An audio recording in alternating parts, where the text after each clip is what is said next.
Hey, how are you? I'm fine. How are you? I'm good, thanks. I hope you're staying safe and healthy.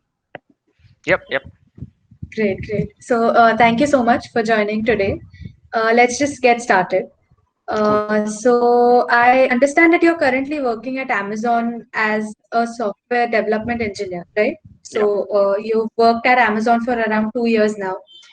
So can you tell us a little about your journey and your career path? okay.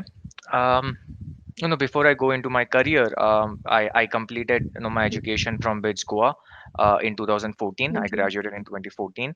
I did Okay. my engineering in electronics and instrumentation, right? So that was one thing where I didn't have training, or I didn't have exposure to computer science topics, data structures, algorithms, those things Right. in college. I had to learn those on the job. So Yeah. that was kind of a nice learning curve for me when I joined and when I became an SDE. However, after Right. college, I joined Morgan Stanley. I was there for about 3.5 years. Then I was at Okay. Walmart for a short time of about 7, 8 months, and as you Yeah. said, right, at Amazon for the last couple of years. Um, Yeah. Amazon has been, pretty nice. It's a great place to work. People are extremely smart. That's one thing that I look for when I join a company. The Right. group that I'm gonna work with, how smart, how passionate they are. Yeah. That's nice. And Amazon as a company overall, it's pretty good. It's allows you to innovate. It's not a mundane job where you are given tasks by your manager, you complete them and you move on. No, right? You innovate, you come up with your own thinking, you come up with your own uh, tasks that you want to perform, that you want to do for the company. So I think it has been a great journey for me so far. Great, great. Okay. So, can you tell us what is your current role? Like, what do you work on? Right. Um, so my team, we own the services that handle payments, or all the monetary relations that we have with the carriers who are transporting Right. Amazon's goods, right? So whether it be from, let's say, a factory to Amazon's warehouse, between Amazon warehouses, or from Amazon warehouse to the customers, Right. we have to pay the carriers, we have to do the accounting for them, we have to do all those things. That's handled Okay. by my team. And I think what's the challenging thing for us is, there are two things. One is obviously the scale. We got to handle the things at Amazon scale. Right. So just to give you an example, right? In On a daily basis, my service, we handle close to 300 million transactions, and All during the right. peak season, which is Christmas, Halloween, Prime Day, and all those things, we have Yeah. handled more than a billion Yeah. transactions in a single day.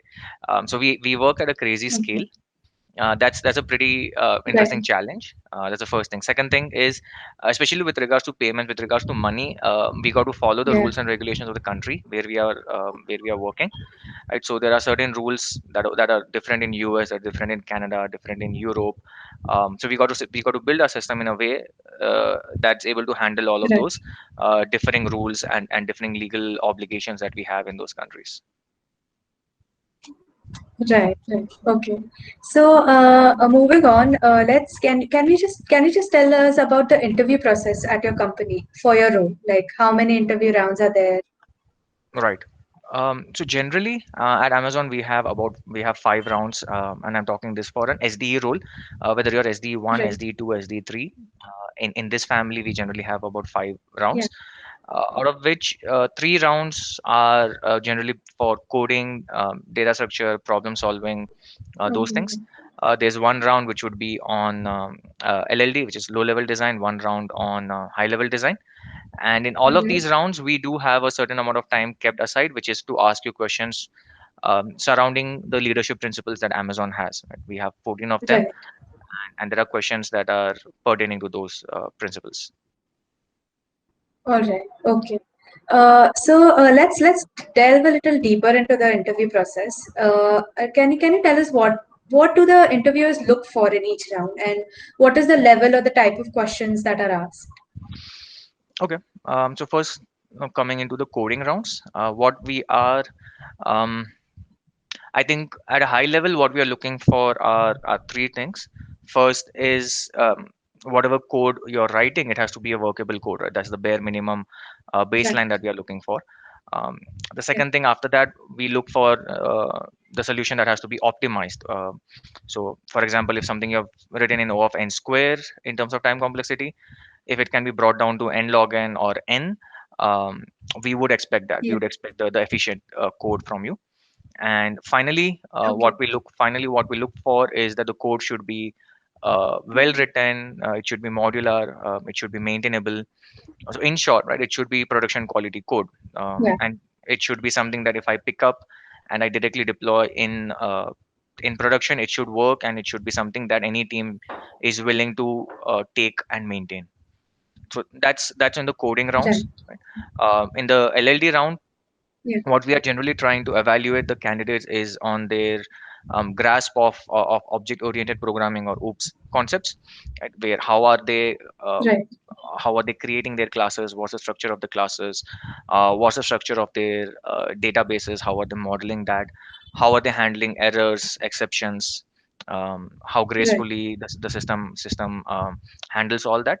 So if I have to summarize, and Yeah. if I have to tell you, in an LLD round, what we are trying to see is how good the candidate is in terms of visualizing the structure of his code, his or her code, right? All right. Uh, All right. they should have that very nice understanding of Right. how the code looks like. So that's in Yeah. LLD. In HLD, right, we are generally looking at how well people are with the components. Something like load balancing. Do they know CAP theorem? Do they know things like difference between a relational database and a NoSQL? How do they handle scaling? How do they handle failure? How do they do failure handling? Those sort of things. So if I got to just compare, Right. right? So Okay. in LLD, where I'm saying that you got to visualize the structure of your code, in HLD, what you're doing is you have to visualize the structure of your entire system, right? It's a system architecture, a Right. system design round. How well can you All visualize that? right. That's what we are evaluating you. Yeah. Okay. Okay, great.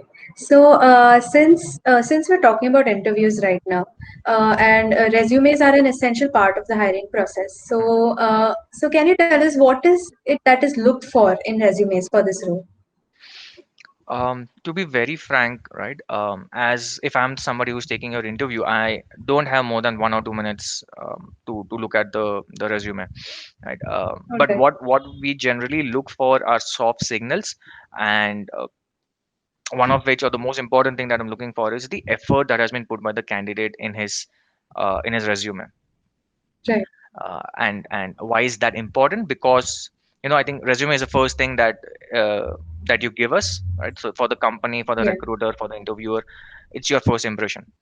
And if you're sloppy, if you're made mistakes, if the formatting is not right, if it's not aesthetically pleasing, we generally tend to have Right. that bad impression that maybe the candidate is not interested or he's not professional enough. Generally, that's a soft Right. signal that our brain perceives from that.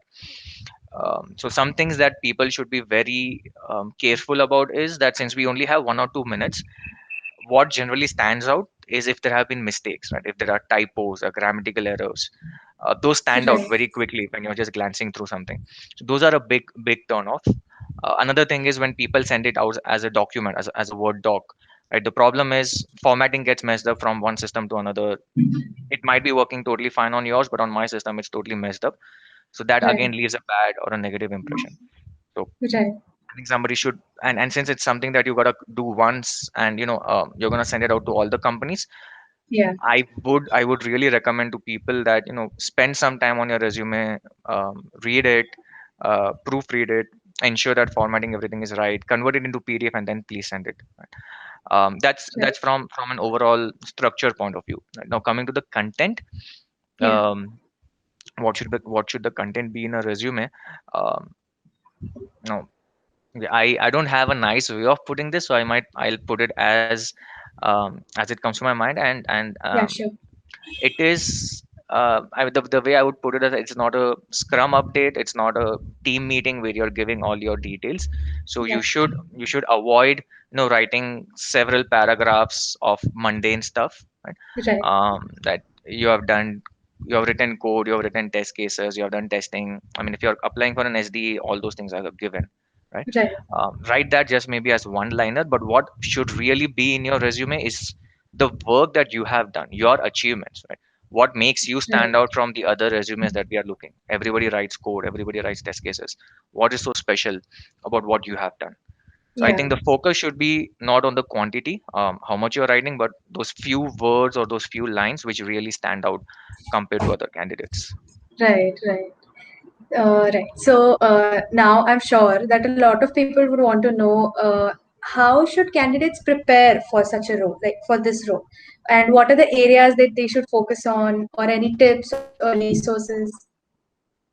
Um, so and this is where I can give you based on my own experience, because I have not come from computer science background, right? So when I go through an interview process, it's a Right. total it's something where I start from zero every time.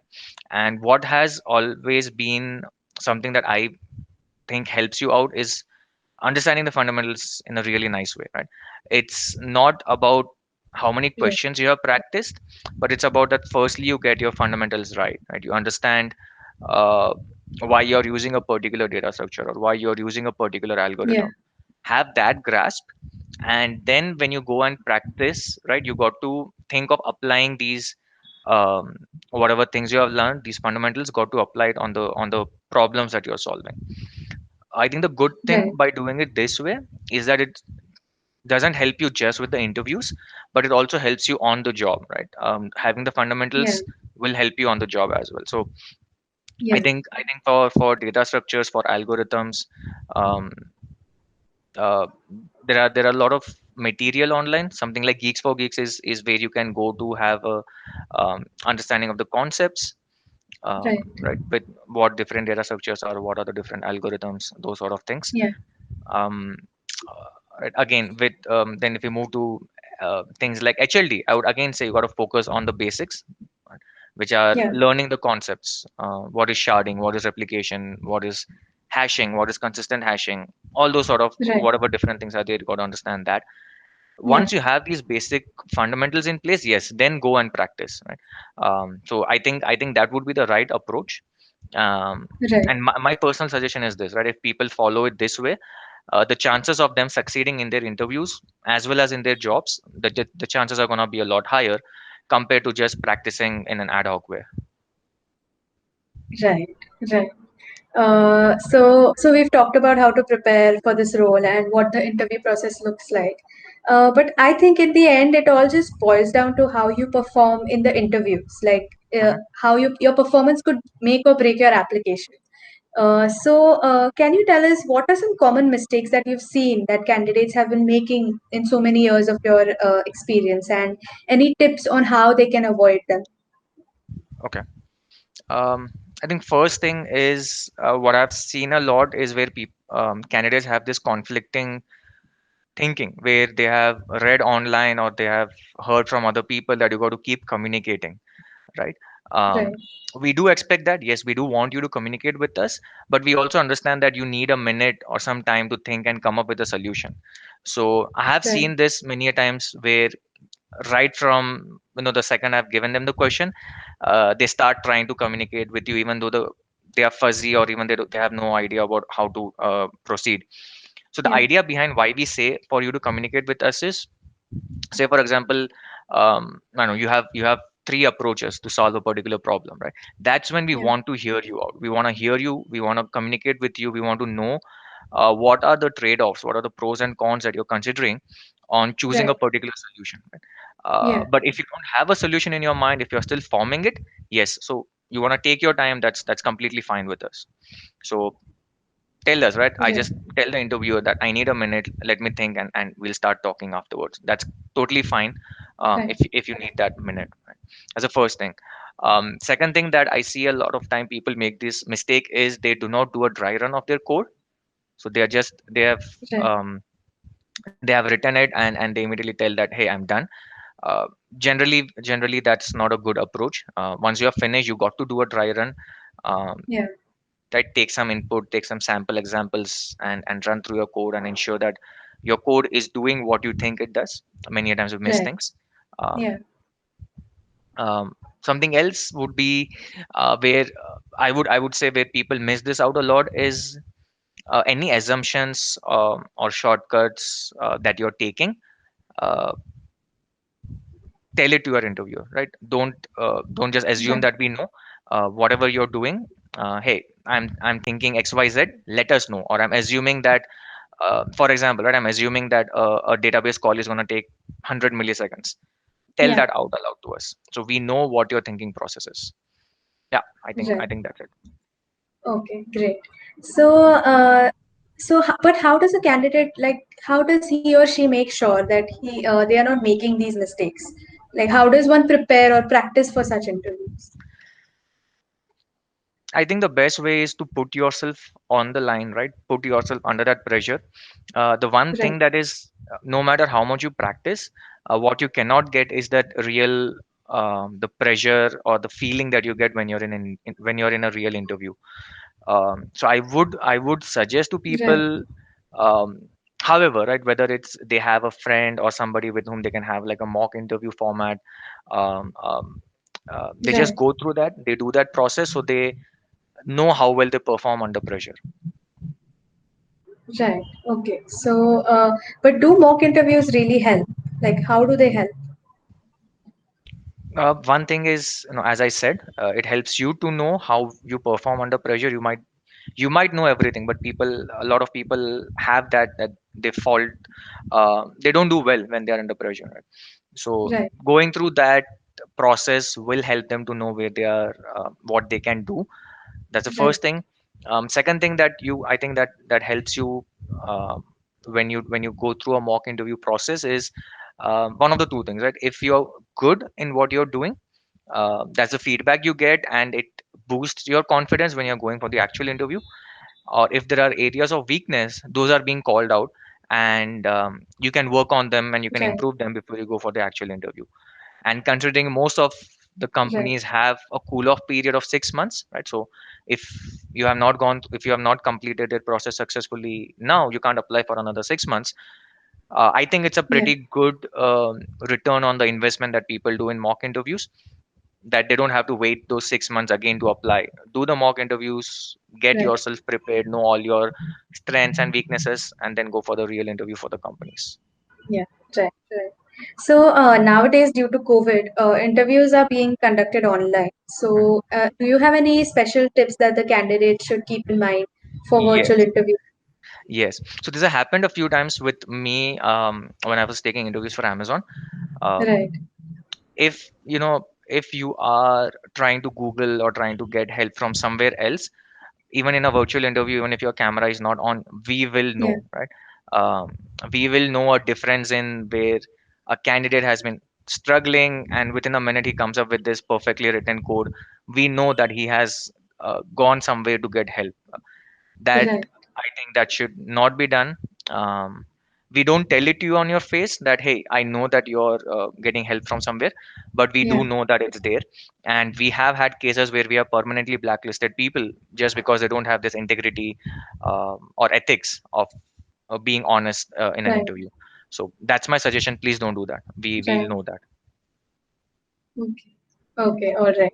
So, lastly, to conclude, what are some final tips that you would give all the candidates who are aspiring or preparing to enter the software development field or to work at Amazon? See, one thing that, at least in good product companies, is the recruiter and the interviewer, we all want you to succeed. um, we Right. want you to join the firm, right? So Yeah. if you are in a situation where, say for example, you have given a certain date that I'm going to give the interviews on a certain date, but you feel that you're not still well prepared, instead of coming for the rounds then and wasting your time as well as the panel's time, it's absolutely fine that you call your recruiter, you tell that, hey, I'm not prepared, can you extend this? Let's do it a couple of weeks later, and they would be more than happy to do that, right? We would Right. always prefer that you do it later, but well prepared, rather than just going through the process because you have given a date. So Right. just don't hesitate in rescheduling things if you're not comfortable or if you're not happy with your preparation. Right. Okay. Great, great. Thank you so much, Nishit, for sharing that with us. I'm sure it was very insightful, and I'm sure it will be really helpful for all the candidates who are preparing right now. And yeah, thank you so much. It was really great talking to you. Thanks, Rutuja. Thanks for your time as well, and thanks for hearing me out.